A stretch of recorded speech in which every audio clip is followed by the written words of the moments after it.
Namaskar to all our brothers and sisters. Good evening to all the friends.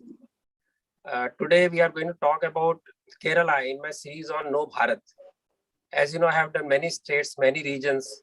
So today we come to Kerala because there is nothing more contrasting in its history than what Kerala has. As I titled the talk, From Shankara to Marx, it has been a long journey. It has been a very different kind of journey. It's a state which has very different image for different people. So today we like to understand what Kerala exactly stands for, what Kerala is, what Kerala was. Like in all other states, this is the theme. With me, we have Professor Jayaprasad, the most learned man in the panel, I would say. And it's an honor to have a person who is a doctorate on RSS much before I did. That is Impact of Hindu Nationalism on Kerala Society and Politics, a study in RSS. He's a former Pro VC and Dean of School of Global Studies. He's a professor and a professor and HOD of International Relations and Politics in Central Law University. He has been a member of 14 committees. He has been editor, associate editor of many renowned journals. He has written 36 books and edited and given chapters in English and Malayalam. He has written 36 research papers. 2 research projects have been awarded, and he has done more than 400 articles. So I think beyond that, if I speak, I had to really compress it because it was too long and there were too many things to tell. But I think this is enough to put some kind of, idea whom we are having on the panel today. We have Mr. Mohandas. He is an electronics engineer he went into law after retirement, and he's a practicing lawyer in High Court. He's a TV presenter, occasional op-ed writer. And I remember when I met him last many years back, he had created a stir in Kerala when he wrote an op-ed about stopping this violent cycle of communist and RSS clashes. And he said that they should sit together and stop this cycle. And it created a huge stir in Kerala politics. So he's that kind of person who doesn't mince his words. And he just told me that he is much more fighting fit as compared to many youth in Kerala. So welcome, Mohandasji. We have Shilpa Nair. She's a president of People for Dharma. It's an organization which is fighting for temple rights for Hindus. She was the forefront for Sabrimala struggle. Her organization has taken up Padmanabh Acharya temple issues, then Tiruvattur Adi Keshava temple, and Jagannath Puri. So dharmic person, and to surprise of many, she has been in UAE for last 46 years, and she's an entrepreneur. She is also national vice president of Indians People Forum in UAE, which talks about Pravasi Bharati NRIs. So she is specialized in dance, music, and plus social activists. So we have a very wonderfully active lady with us from Kerala who can give a perspective why Kerala is more outside than inside Bharat. So beginning, I'll start with Professor Jayaprasad. I would request him to briefly, I know when I take any program, I believe, one session is enough. But by the time I sit on the program, I realize I made a mistake and there should have been more time, or there should be lesser topics. But since I've got it, so let it move on. So I would request him to put some light on the history of Kerala in a brief manner, because Kerala has a very old, very, very ancient history, and it goes back to Puranic Kals. Then there is also international trade. I think Kerala was the first biggest port for international trade, right from Arabians and even Portuguese. And most of it went even to Southeast Asia. Then also it has a huge role in freedom struggle, which many people are not even aware of, which recently came to light when Nandakumarji and RSS Prachara wrote a small book about Swarajya at 75, when he talked about many freedom struggles which started much before 1857. So I would also like him to throw a little light on Battle of Kollachel. And it is also an entry point from non-colonialist Christians before Christians became colonial in the sense of Portuguese and British, before that. And also the advent of Muslims via this international trade. So it's a long, very long travel. And of course, there is the Mopla violence, which changed the entire face of not just Kerala, but also gave a solid grounding to the physical demand for Pakistan. With a small introduction, I request Dr. Jayaprasad to throw more light on it. Yes. Dr. Ratan Shardaji, TG Mohandas, Shilpa Nair, a very warm good morning, good evening, and namaste. And I am very much thankful to Dr. Ratan Shardaji for inviting me for this discussion.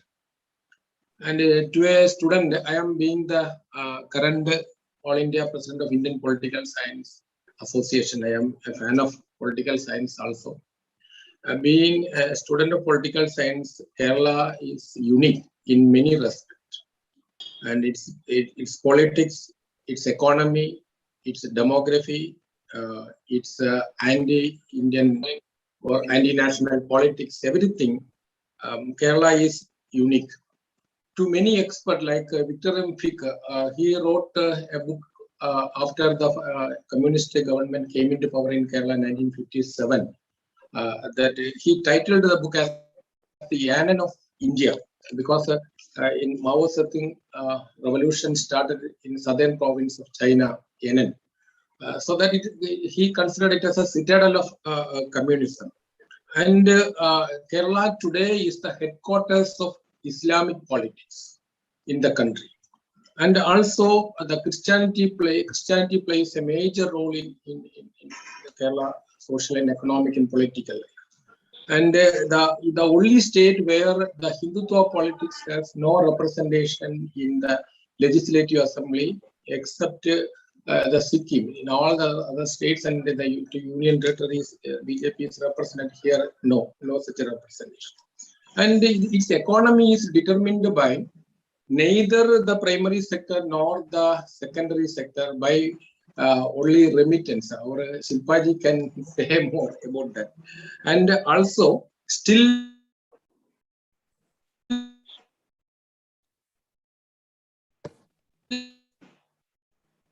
Your voice missed. We missed some parts. Your mic is closed now. Your mic is closed, Jayaprasad ji. Mic is closed.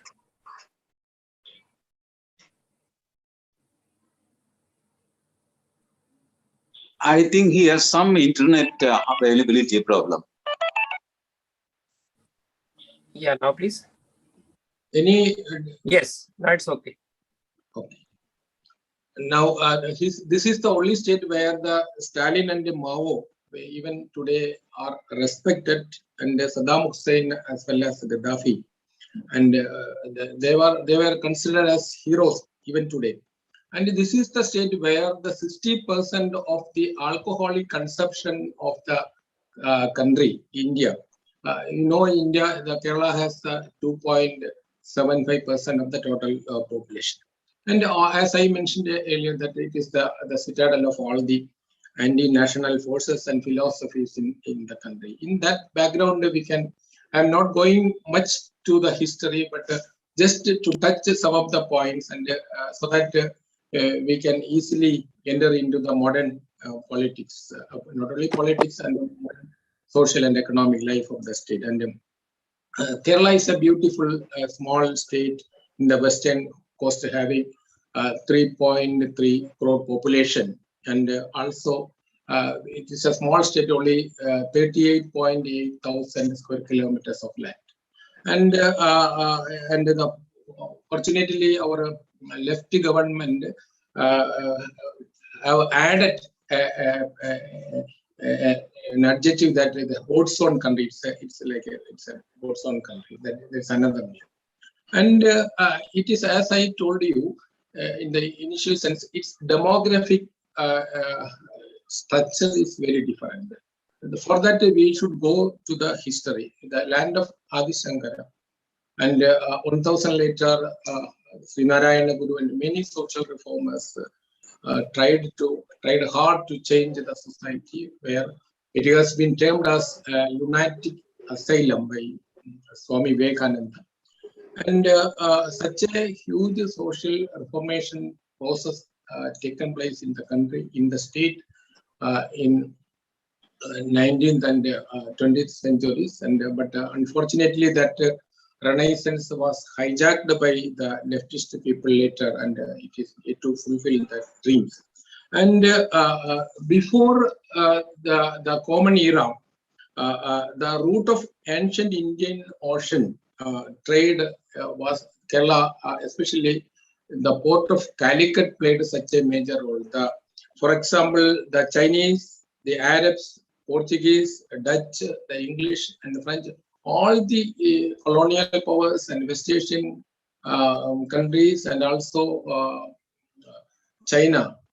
We have the Kerala has such a trade relation before the Common Era, 3-4 centuries of BC. And later, and also another important feature of Kerala is that this is the country where the two great world religions entered without any support of a conqueror or any foreign invader, as in other parts of the country. And as per the Christian belief, the Christianity started in AD 52. There were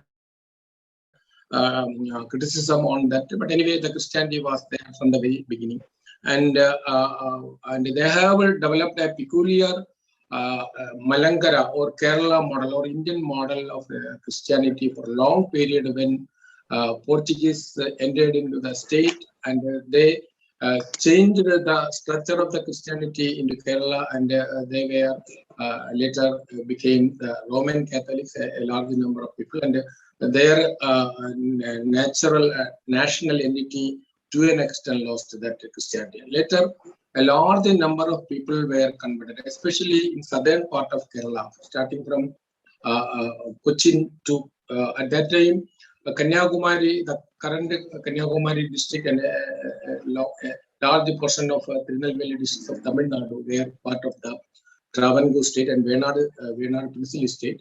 And such a huge conversion taken place, forced conversion taken place. Hundreds of temples were destroyed. All these are recorded by the Portuguese history. It is there. And thereafter, we have a different history of Christianity in Kerala.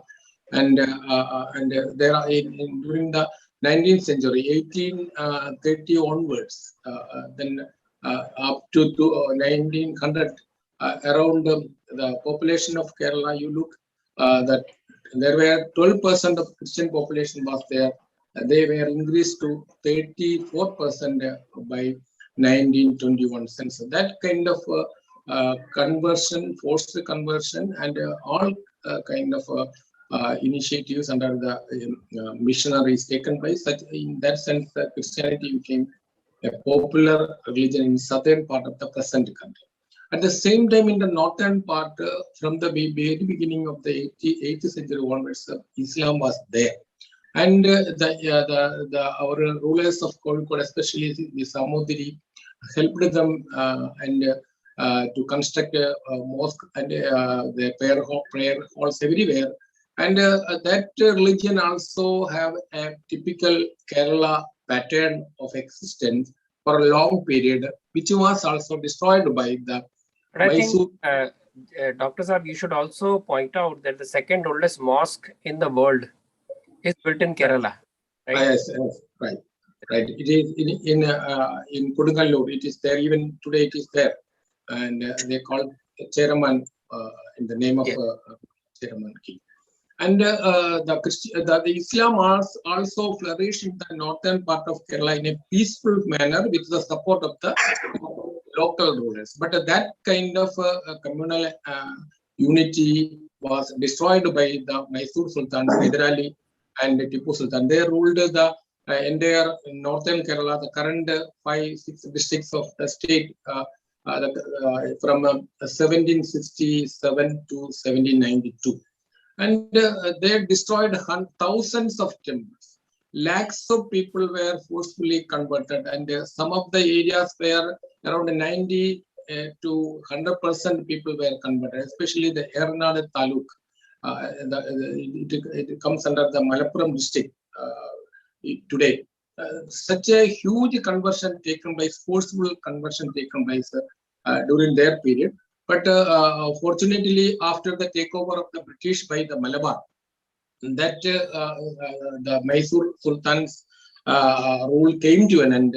What happened thereafter during, you look at the history of Kerala, especially Malabar, from 1830s onwards to before Khilafat movement, there were 50 communal clashes. Communal, we cannot say it is communal clashes. It is one way, unilaterally, the Hindus were attacked, the Hindu temples were attacked, and a large number of Hindus were forcefully converted. These were called as Chela Kalabam, in that sense, religious revolt. Jayaprasad ji, I'll just interrupt, and I'm very happy to inform that Mani Rangahari ji, the giant of intellectual from Kerala, has on his own joined the conversation.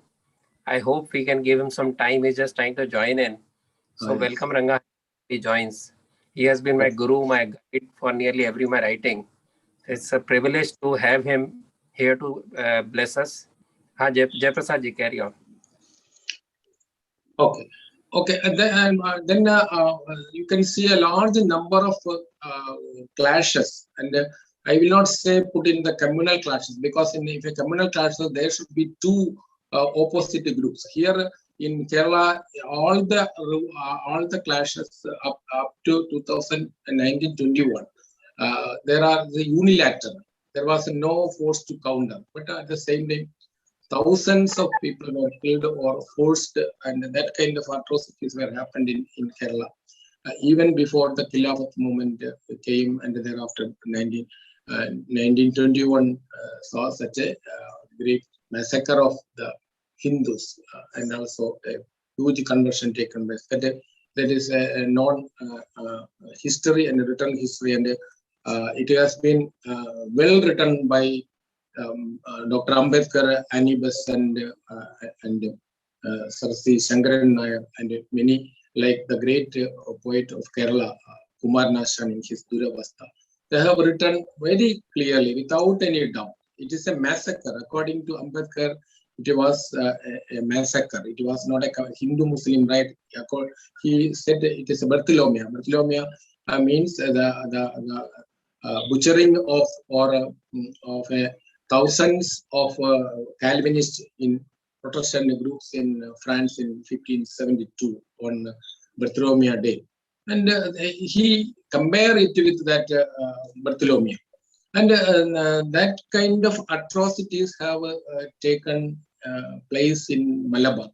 Here, why I narrated these two incidents, where the Christianity and Islam came here in a peaceful manner and existed for centuries without any conflict with the majority so-called Hindu society in Kerala, gradually become aggressive and anti-Hindu posture with the coming of the colonial Spanish, the Portuguese and Western colonial powers, and also after the.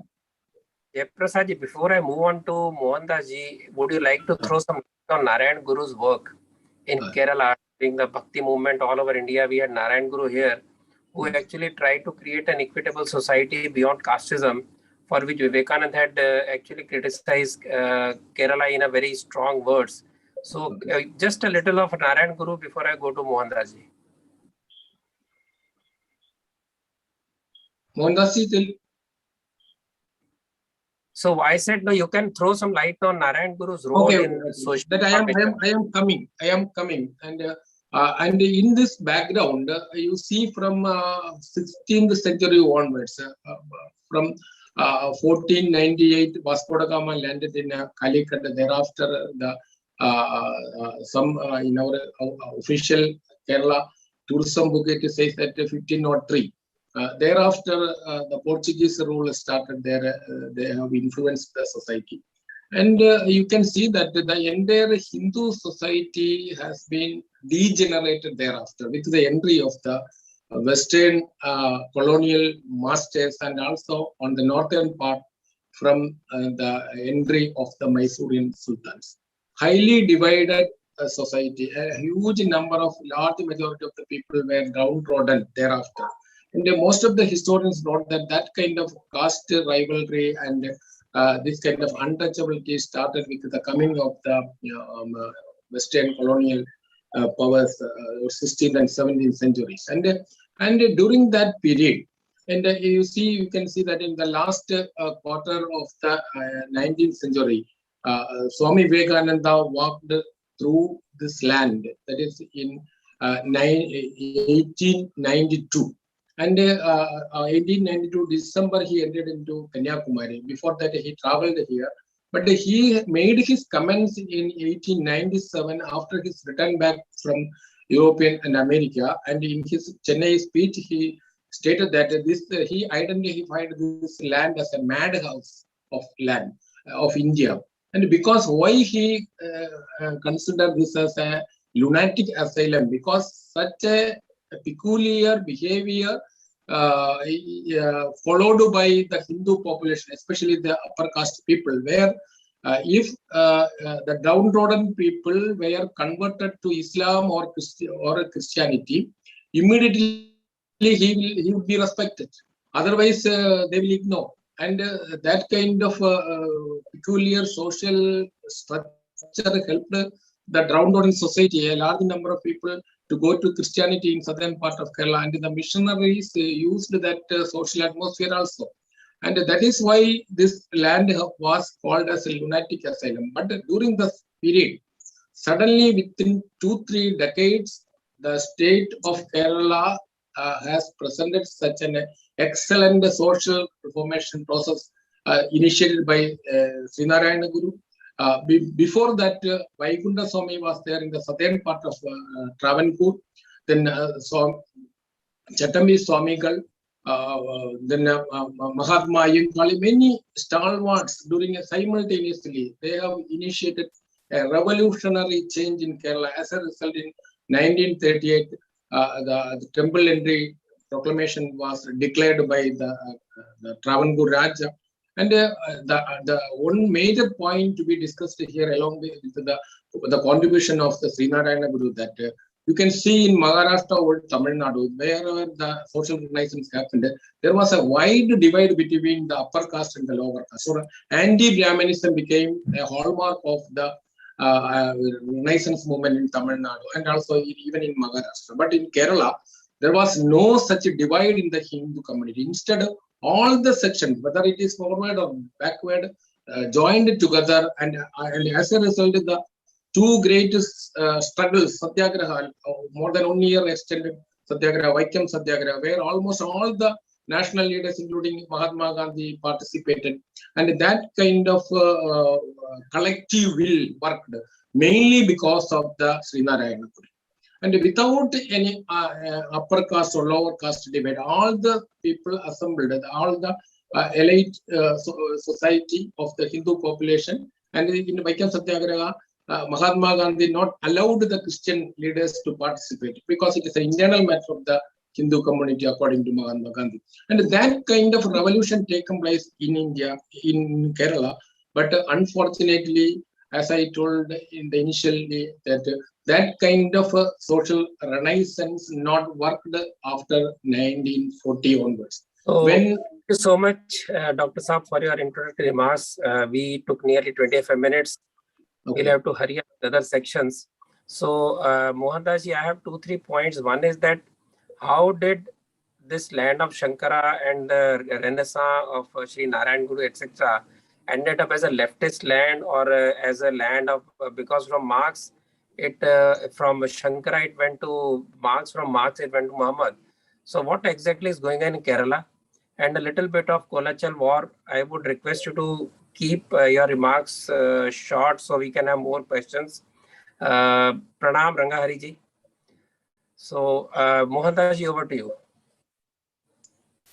See, land of Shankara is have only a geographical meaning because Shankara was born in Kerala. Beyond that, with due respect, let me tell you, Shankara did not have much influence in Kerala, even in the religious or cultural field. He was declared untouchable by his own Brahmin community. His mother's funeral, nobody cooperated with him. And it is said that he could do that by divine grace alone. Okay, we call it land of Shankara, but Shankara was not accepted during his life or even after his life.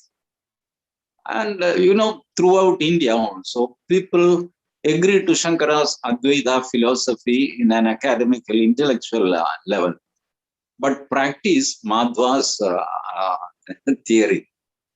You are man and he is God, and you worship him so that you get a lottery, you get your promotion, etc., etc. So, land of Shankara is some sort of euphemism which doesn't go beyond the geographical location. What happened to Kerala was not unique to Kerala. It was throughout India. Somewhere we lost the idea of a nation. First time the word Rashtra appears in our Vedas. It goes as far back as that. But somewhere we lost it. और किसी के गुलाम बन गए, एक के नहीं तो दूसरे के गुलाम बन गए. Now, in my opinion, I am telling you not because I am an RSS fan, Sevak. In my honest inquiry, the fact I met was that the first man who thought in this line was Dr. Keshav Balram Kattiawar. He was the man who thought about why we lost freedom after all. What happened to us? What influenced us? And the first thing he found was the disunity, which you can see in Kerala. Small kingdoms, but they were never united. They were in competition to each other. For competition, they used all sorts of techniques. Finally, they landed up in the hands of Portuguese. Few people subscribed to English East India Company, then French East India Company. Somebody conducted a mutiny against them. But these are all for protecting their fiefdom. They never had any national feeling. I am yet to see a record in which any king or the then chief secretaries, they were called divans, who speak about total Bharat. And it went on and on. This Samudri issuing a proclamation that at least one Muslim member has to be there in every Hindu family. Such a ridiculous proclamation was made by Samudri, in spite of he knowing full well what was the destruction done by Aurangzeb. Who was Hyder Ali? Who was Tipu Sultan? All these things were known to the people. Though social media was not there at that time, but travelers were there. People used to get news. People regularly took pilgrimage to Kashi and back, Badrinath and back, Gangotri and back. So people were culturally united. But all these kings, kingdoms, or rather fiefdoms, they never recognized that India, that is Bharat, is one. This absence of nationalism has costed so dear to Kerala, throughout India also. Now, my friend Dr. Jayaprasad was talking about the BJP getting seats. Now, let me ask you plainly, BJP has been ruling Gujarat, Madhya Pradesh, etc. for the past 25 years or 20 years, 15 years, etc. What is the difference of a Hindu who was never ruled by BJP, for example, in Kerala? And what is the outlook of a Hindu in Madhya Pradesh, Maharashtra, or Gujarat, who is subjected to continuous BJP rule? What difference in life or outlook it has made? I don't think much difference has been made. You take, let us leave the past, let bygones be bygones. In 1946, the much acclaimed intellectual, orator, administrator, advocate, He was C.P. Ramaswamy Iyer. C.P. Ramaswamy Iyer declared independent Travancore in 1946. Right under the nose of Mahatma Gandhi, Jawaharlal Nehru, and Vallabhbhai Patel, this gentleman declared independent Travancore. And it was the smartness of Sardar Patel, B.P. Menon, C. Rajagopalachari, etc. Finally, the king acceded to the accession to Indian dominion. Otherwise, Kerala at that time itself would have declared independence. This was the national feeling in Kerala. I will not blame anybody because their own apologists are there who take, no, situation is such that he was frightened, he was trying to protect his territory at least. It's a very strange irony that one side we don't have a national feeling, you say, in Kerala about nation and about Hindu society. At the same time, Kerala is the only place where Indian church is very strong, which is not allied to either Vatican or anybody else. The only movement, I think, in India which is strongly rooted in Indian tradition. How does it happen? I'm not, I'm not talking in religious terms, but the national feeling still lacks in people, in political leaders. It lacked in way back in 1946. It manifested dangerously, but somehow it was managed. But after that, you tell me which is the national force in Kerala, barring RSS. There is a local church, local clergy. They want some local customs to be followed. Somebody wants the custom of Syria to be followed. Somebody says, no, Pope has given me imprimatur and this is the way a prayer is to be conducted. All these things are too small. They don't have any national bearing. One man, one archbishop, Cardinal Anthony Padilla, he publicly said that we have to Indianize the church. And he was unceremoniously removed. He was the head priest of Catholic, what they call major archbishop, who is the supreme of Roman Catholic Church in India. He was not that old, but because of his age, he was removed from that post and he died silently. Merely because he raised this bogey of nationalism. Nationalism is still a dirty word in Kerala. In 1949, when Travancore and Kochi became one, and Congress won the elections in 1950, the temples which were taken over way back in 1811 by East India Company were legally ratified by the Travancore Cochin Assembly. That is how major temples in Kerala are with the government now. And there were few Hindus, including congressmen, who objected to the act, saying that this is outrageous. This is against the constitution, which is being discussed now in Delhi. It goes against the grain of the constitution. But the very same Congress people passed the bill with the help of few Christians also. And these Manantha Padmanabhan, Adi Shankaracharya, etc., they had to come out and accuse Congress of being Catholicized. They called it Catholica Congress. That was the situation. And if you go through various documents related to Kerala temples, I am sad I have to say that temples were rather appropriated by Hindus, Muslims, and Christians, maximum by Hindus themselves, destroyed and or converted as residence or for agricultural purpose.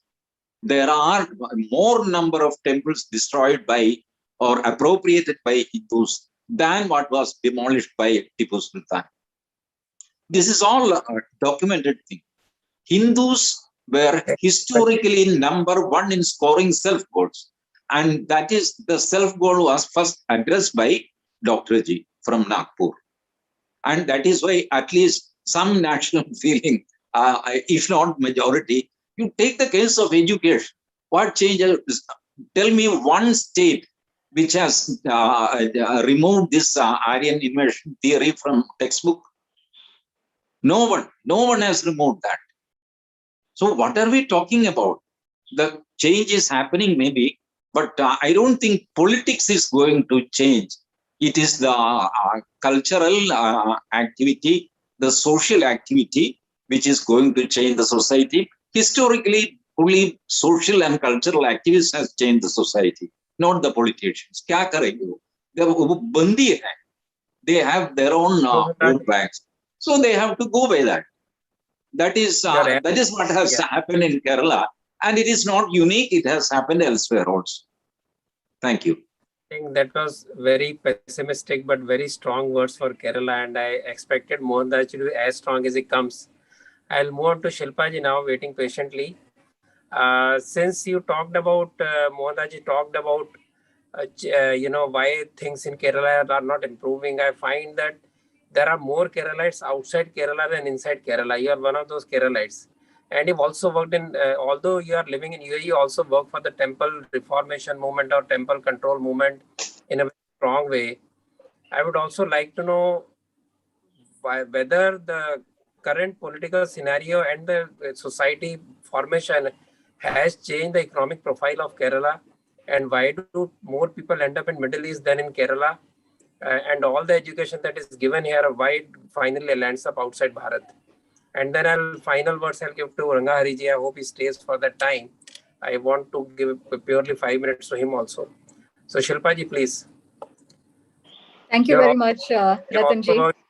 You also worked in classical dance forms and art, and whether that has also changed, like it has changed in Kerala, Karnataka, whether it's changed in Kerala also. So you can talk about economy, you can talk about, very importantly, Kerala was a matriarchal society. And what period and how did it turn out to be a patriarchal society now, though it had a very strong matriarchal formation earlier on? Thank you, Ratanji. The thing is that the topics are all so wide and it will not finish within one program, but we'll try to, talk more. At the outset, let me tell you that it is indeed a great honor for me to be amidst such a panel of distinguished personalities as Professor Jayaprasad ji and T.G. Mohandas ji, and Dandavat Pranam to our Bhishmacharya Ranga Hariji. Highly appreciate yourself, Ratanji, for organizing and documenting these insightful talks through your YouTube channel. I must confess at the beginning, rather take bail, that I have been an NRI Keralite living in Dubai for 46 years, practically all my life. Came here as a 1-year-old baby, so therefore I'm not a historian or an economist. I have been traveling to Kerala extensively for the past 10 years. And will share some experiences with my limited knowledge. We all often refer Kerala to God's own country, primarily because of the picturesque landscape and because nature has been very bountiful to her. But this stature of Kerala being called God's own country has been rapidly waning out. It is more like God's own country, but given to lease to the devil, But if you look at the economy of Kerala, it is primarily a money order economy model. Gone to Gulf was a popular phrase we used to hear while visiting any house in Kerala. It was constant exodus of workers going to the Gulf. For 2000 years, Kerala was the Arab and also Western gateway to India, the epicenter of trade. Not only Arabs, but also Romans, Greeks, Chinese, Portuguese, Spaniards, French, and the Dutch. They all came to Kerala, but always Kerala remained independent. One major factor could be the geographical location and coastline. Gulf is not very far from Kerala. In fact, we people from the Gulf reach Kerala faster than, say, Malayalis who would be coming from Delhi or Gujarat. Another fact is that most of the Gulf region, before oil was discovered, they used to use the Indian currency here. And they were basically fishermen and pearl divers. A lot of trade used to happen, like spices, textiles, pulses, etc. Also for the Muslims of Kerala, it was also a religious factor, going to the Hajj and visiting holy places in Mecca or Medina. It was closer from Kerala. So I think 1950, after the extraction of oil in the Gulf, many people migrated through ports and ships And the GCC countries are, Islamic countries. And so then there was a natural bonding there. Approximately 61 lakhs of Keralites work outside Kerala. From around for 6.5 lakhs work in this region, in the Gulf region itself. The foreign remittances, as Jayaprasad ji left that to me to explain, the foreign remittances coming to Kerala in the year before the pandemic, because the figures are all changed now. Say 2018, it was around 85,000 crores of rupees, which is more than half of the Kerala state budget itself. It is sort of like a bubble. From outside, when you look, everything is so beautiful, where we see people, building all palatial houses and having immense wealth and property. But in reality, once the money orders stop, we can even anticipate a war-like situation in Kerala, as they are so dependent on foreign money. And if you take the government debts, it is alarming. And this is actually worrying every one of us in Kerala. The government debt today is about 3 lakh crores of rupees, which means a Malayali today carries with him a debt burden of close to 100,000 crores of rupees on his head. And another fact is that Kerala depends herself hugely on other states for her existence. If I may say, rice, wheat, eggs, fish, edible oil, pulses, everything. Fish also, even though Kerala has a coastline of more than 600 kilometers, they still depend on other states for their fish. It's been imported now from, I think, Tamil Nadu and Karnataka. And to top it all, the power in electricity is also imported. During summer, 80% of the power is imported from other states. Kerala has now moved to a, almost like a service-based economy, like hospitality, tourism, medical care. So what exactly is Kerala model then? This is the Kerala model. They really don't have their own model, basically. So their economy is actually depending highly on foreign exchange and on, say, lottery ticket sale and alcohol, beverages shops. So whatever industries you see today was almost set up long back by the government of India, like Cochin Shipyard or Cochin Refinery, HMT, FACT, etc. This is why there is little to nil employment opportunities. This is where I'm coming to your question. There is little to nil employment opportunities in Kerala today. Even very recently, we saw the case of Mr. Sabu Joseph, of the Kitex owner, wanting to go out of Kerala to set up his business in Hyderabad. We are talking of an opportunity lost of around 3,500 crores of investment for Kerala. And of course, it is not even one bit, it is not pinching the Kerala government. So you can imagine, along with this 3,500 crores of investment, we are losing lakhs and lakhs of employment opportunities for our people. Another fact is the trade unions, which discourages investors to set up businesses in Kerala. So now you can see that the Kerala, even just last week, the Kerala government has instructed to start beverages shops at all KSRTC bus stands, So let us touch upon the educational scenario in Kerala, because, it is not that Kerala people are not educated and they're not getting employment.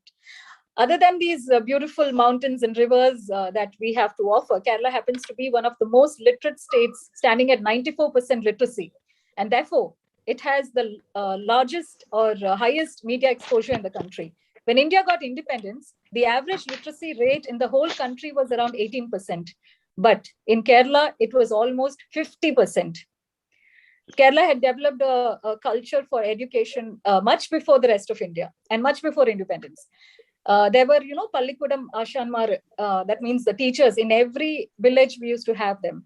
Education was imparted to even people, irrespective of their religion, caste, creed, sex, color, whatever.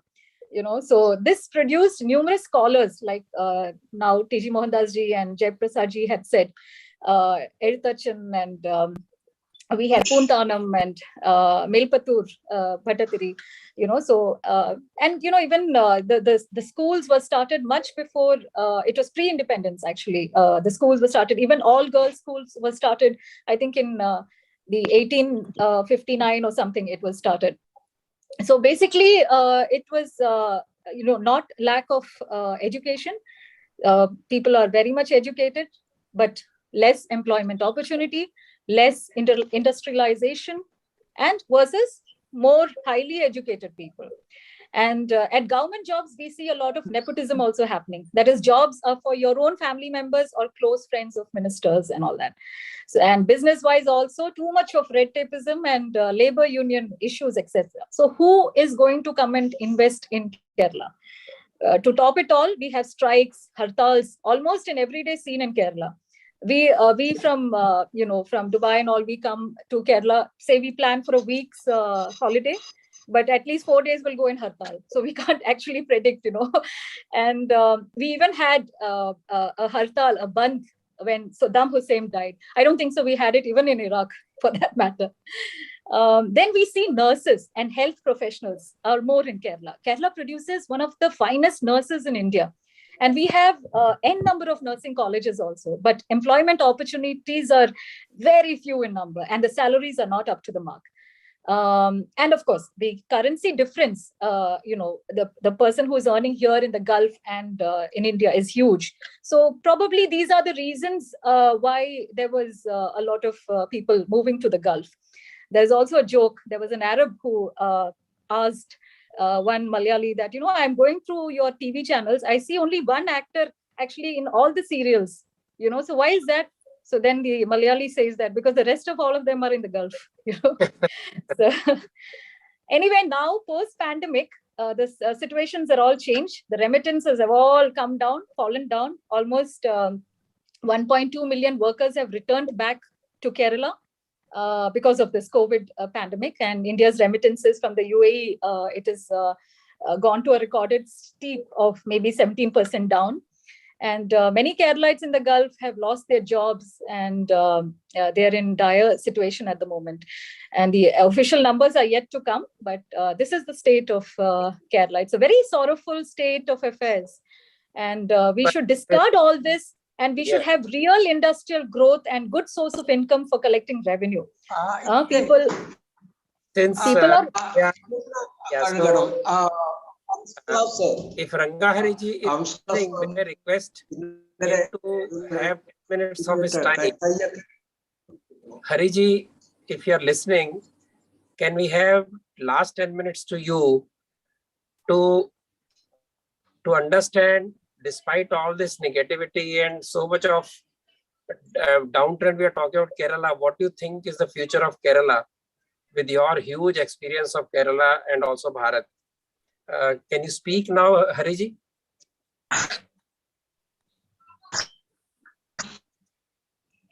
Your video is off, but if you can speak, it's fine. If your video comes on, it will be great. You can ask somebody.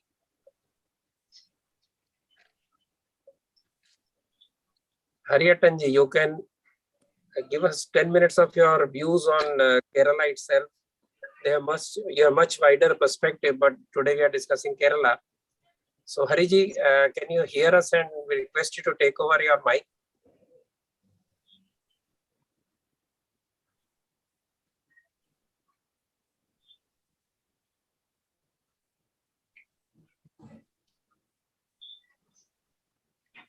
Hariji, can you hear us? Your mic is on.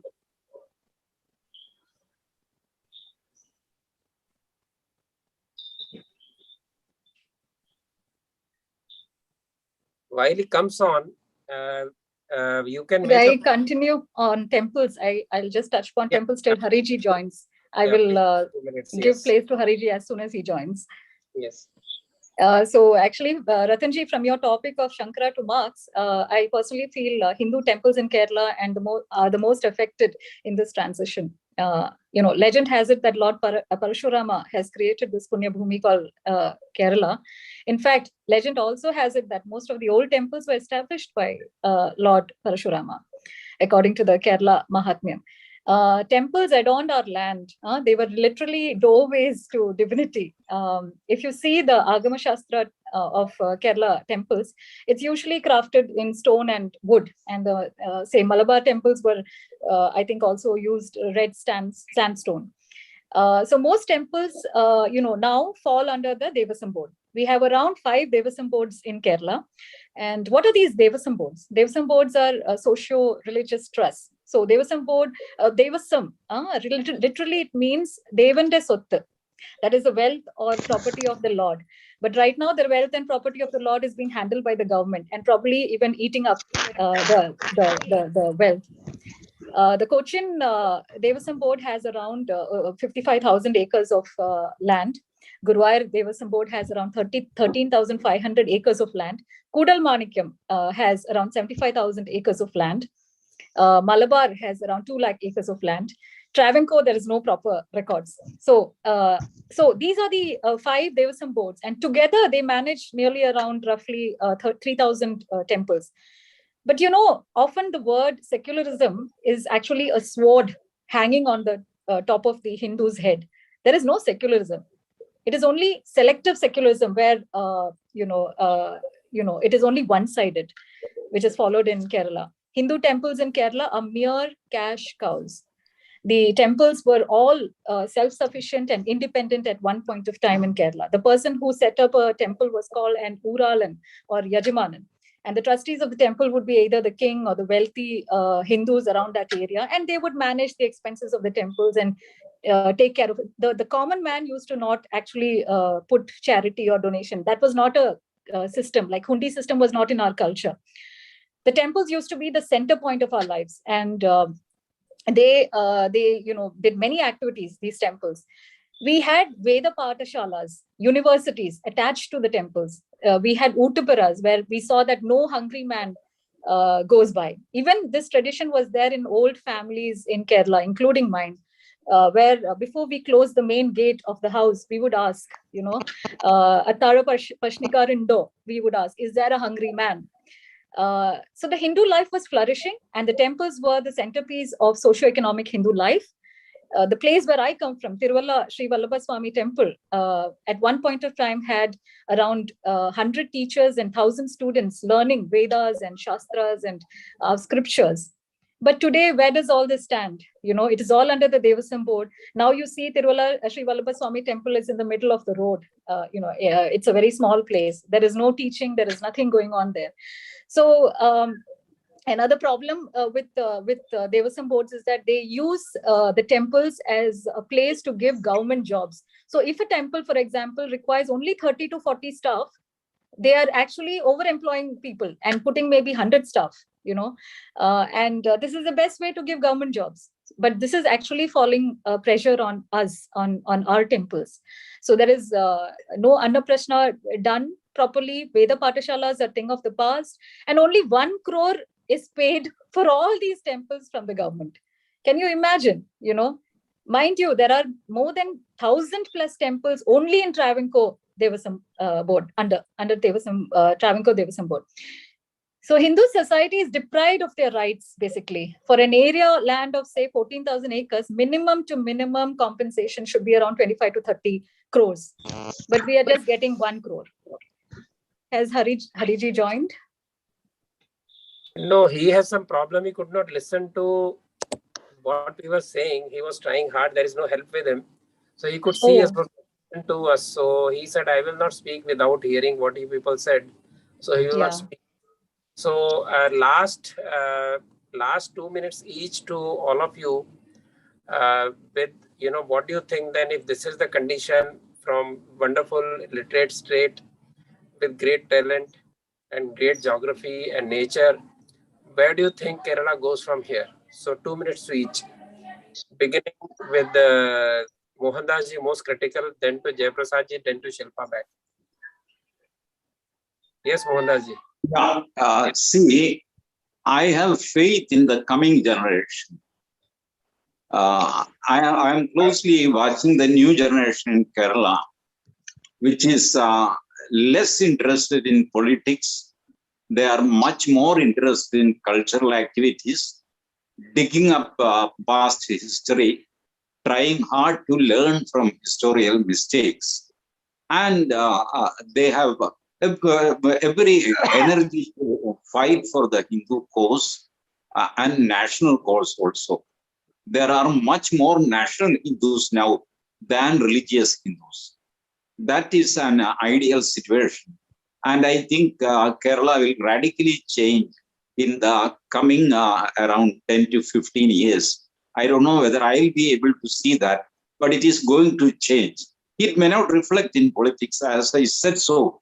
BJP may come to power or may not come to power, but Kerala will definitely take the national path in another 10 to 15 years. I am hopeful because I closely observe my young friends, the new generation, the energetic generation. Thank you. Wonderful. That's a wonderful positive note to speak about. Yeah, Dr. Jayaprasad ji. And I am not so positive as with TG Mohandas because Kerala is highly religious society, not with the Hindu population, but coming to the Christian as well as the Muslim community. You can see around 20,000 madrasas here, and from the age of 3 onwards, all the Muslim students get educated in the religion rather than in general education. And hence, today we can find 4 Kerala. You can see, you can compare it with Tamil Nadu. Tamil Nadu, whatever may be the differences in caste, politics, religion, whatever may be, in Tamil they are one. To the language level they are one. But in Kerala, no one worried with Malayalam, their mother tongue. And here we have a Muslim Kerala. They are more interested in Arabic. Then Christian Kerala, they are interested in English. Then Communist Kerala, as you are aware, I am not defining. And then there is a weak caste Kerala. So there are a large section of Hindu population is divided into caste society. And these are the 4 groups where the initial 3 are ruling the system. That is the Muslim, Christian, and the Communist. Communist means the left fold. And that in that way, there is no such, I cannot say that such positive words on the current scenario because the demographic structure of the state is such a difficult one. And not only that, there is no such a scope for secularism or nationalism because Kerala, it is the burden of the Hindu society to maintain, to be secular. And it is not, for example, even our political discourses in academic discourses, Muslim League is not a communal party, but the BJP is a religious communal party. The only party in Kerala, communal party, is the BJP. And all other parties are secular. And in that sense, here the Jamaat Islami and our education system, our media is controlled by this kind of anti-national forces, and we are funded and planned, engineered from the Gulf. And it's the petrol or dollar, they are controlling the media, they are controlling the cinemas, and whatever may be, the cultural life itself is controlled by these kind of people. And hence, I have no such hope for the next generation. And the basic problem, our infrastructural level, and except even in Kerala is very poor, there is no scope for the development of industry or agriculture. So that how can we go give employment to our new generation? The current, being a teacher, I can say that all the students are expecting their employment in outside of the state, either in Kerala, either in other states or the foreign country. This is the mindset of the Kerala youngsters. And being a teacher, I can say that all of them are expecting their job in outside, and hence no one is worried with Kerala. It is highly divisive society, having a divisive politics, anti-national politics, and hence we cannot say that there is any scope for that, because even the national movement was not so popular during the 40s. From the very beginning, the Congress was started, the KPCC was formed only in 1921. Immediately during 30s, Muslim League was formed, and then comes the Communist Party. In princely state, no such national movement was there up to 1938. So that we have no such history of that kind of nationalism. Even Quit India movement, this is the only region where anti-Quit India campaign was very popular.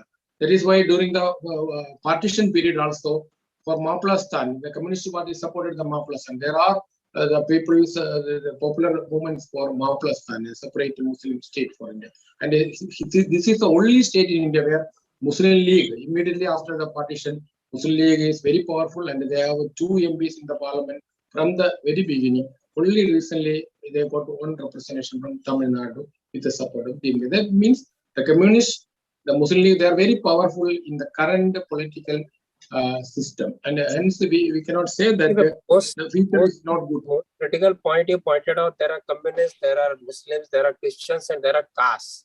So Hindu society is not one. There is very interesting, challenging statement from one of the viewers, Sachi, says Hindu life, where do Dalits stand in this so-called Hindu society? Tamil Nadu is on its way to appoint all caste priests in temple. But why not Kerala? So I will start this with Shilpa ji, because she is talking about Kerala temples. So what do you say about this topic? In the sense that why we are still stuck with old traditional ways compared to what is happening in other parts of Bharat? Ratanji, before Communist Party came into the picture, or communism came into Kerala, Hindus were actually hand in hand in many things. If you see Ayyankali, he was the leader of the scheduled caste, but he was so much respected and given a lot of, support from other communities as well. If you see Sri Narayana Guru Devan, his students, say 10 of his students, from 10 of his students. I request you to come to the present. What will we do today? Forget about the past. Yes. So what I was saying is that, things were actually not bad before, but it got really worse because communists actually survive on dividing the society into classes. And it is a very grim picture at the moment. Because after Kashmir, see, I'm not against any religion. I respect all religions. But I have to say openly that my faith or the religion I follow, that is Hinduism, is actually in a decline in Kerala. Now, it's not at all safe for Hindus in Kerala because the population of Hindus are declining. I think 15% around from 1901 to 2011, if you see. Whereas the other community, especially the Muslim population, has been rising very much. And a lot of, as Jayaprasad ji also said, a lot of conversions and a lot of things are happening there. And, there is another problem with Keralite Hindus. I'm not blaming anybody else. It is only the Hindus to be blamed today. The main problem is that they go with a narrative saying that there is no prejudice between religion, no difference between any religion, caste, creed, color, whatever, and that this is like all one. Actually, there is a difference between religions, and that is why you have different religions and whatever. So, we should stop saying this narrative, and we should not think that Kerala is something very special. Every state in India is special. Every state has contributed, and Kerala as well has contributed to. And that is actually the ideology of the whole of Bharat. So we have to actually understand that Kerala is, no doubt, Kerala has contributed, but it is part of India. And that is the characteristic of a Hindu, of a Bharatiya. So I will, because this topic has gone that way, I would go back to Mohandas ji for last 2 minutes. Mohandas ji, we talked about casteism, we talked about declining Hindu strength, etc. At the same time, you being an RSS person for a long time, you have seen that RSS going from strength to strength. In fact, it is the strongest per capita, you can say, as compared to anywhere in India, with huge network, with wonderful seva karya also, etc. And also the controversy, which you also part of the controversy, where we say that Hindu society has to modernize, has to change if we want to rise above casteism. So that is the way out, that Hindu society rise above casteism, traditionalism, in the sense orthodoxy, and move on. I am not going to say that what you say, I will like what you say. But since you are very frank, very open person, and this has been a kind of, a discussion and everybody's different point of view. So last point to you, that since this point has risen, why Kerala society is not breaking the shackles of tradition where, people not from Brahmin caste are being inducted as priests everywhere. Is it happening in Kerala or not? And whether Kerala Hindu society can survive only as a one solid, strong society and not in caste, driven caste. So your views. Now you take the case of Mata Amrudantamai. Her caste should not be told, but since the situation demands that, I am telling you, she is from a fisherman community. As the questioner pointed out, she belongs to the Dalit group. The word Dalit originated from Maharashtra, but now it is being popularly used in Kerala also to indicate that somebody belongs to scheduled caste and scheduled tribe. Fine. Mata Amrudantamai belongs to scheduled caste. And you know how many temples she is owning? Owning means not technically owning. She constructed. And in every temple, you will see women pujaris. Mata Amrudantamai has become some sort of ambassador of India, cultural or religious ambassador of India. Now, what is that you are talking about, that Dalits are being ignored, etc.? No. Of course, there are few temples in Kerala, including the temples ruled by government, mostly the government temples. The hereditary rights of pujaris were protected through statute, through law. Now, if there is a consensus, no problem, that law can be changed, the hereditary rights can be taken out, and anybody can be given employment. Technically, culturally, there is nothing wrong, but it is a problem that you lose your hereditary rights. Now, take Padmanabha Swami temple. The temple was totally taken out from royal family and handed over to the government by Kerala High Court. But what did Supreme Court do? Supreme Court said they have some hereditary rights in that temple. Therefore, you form a committee in which the Travancore royal family will also have a member. That's all. They said the temple is not does not belong to Travancore royal family, but they had some hereditary rights, which is legally called Shebayat rights. Shebayat is some sort of pujari man. So that right was restored. Therefore, the government-owned temples, all these temples are having hereditary rights because government temples are ruled by government law, passed by government law. A private temple, you take the Kshetra Samrakshana Samiti, an affiliate of RSS. They have, that is a Temple Protection Committee, loose English translation. They have around 350 temples under them. And I can authoritatively tell you, around 120 temples, there are Dalits as pujaris. When I started releasing their names, they asked me, don't release our name. We don't want to identify ourselves by caste. And there I stopped. I released 42 names of Dalit pujaris. There is a tremendous change happening within the Hindu society, but you will not see it outside like Islamist fight between Sunni and Shia. Jo fighting ho raha na, वैसा fighting आपको नहीं दिखेगा. But there is a silent and synchronous change is taking place within Hindu society. So I think the people who ask question like this should take a sympathetic view of Hindus also. As a Hindu is not a religion; it's a very loosely assembled. The word religion doesn't have any equal wording in any of the Hindu, Indian language, because one prophet, one book, one system, one God. That concept is un-Indian. It is not there in India. इसलिए आपको एक भी भाषा में एक भी शब्द ऐसा नहीं मिलेगा जो which is equivalent to religion. This Swami Vivekananda has also accepted this. By there is no word equivalent to religion. Therefore, sometimes I use sampradaya, sometimes I use dharma. So it became very easy to attack Hindus with some point here and there कि इसको अंदर जाने नहीं दिया, उसको आपने बाहर रखा. अरे भाई ठीक है, इतने लोगों को अंदर आने तो दिया है, इतना तो किया है.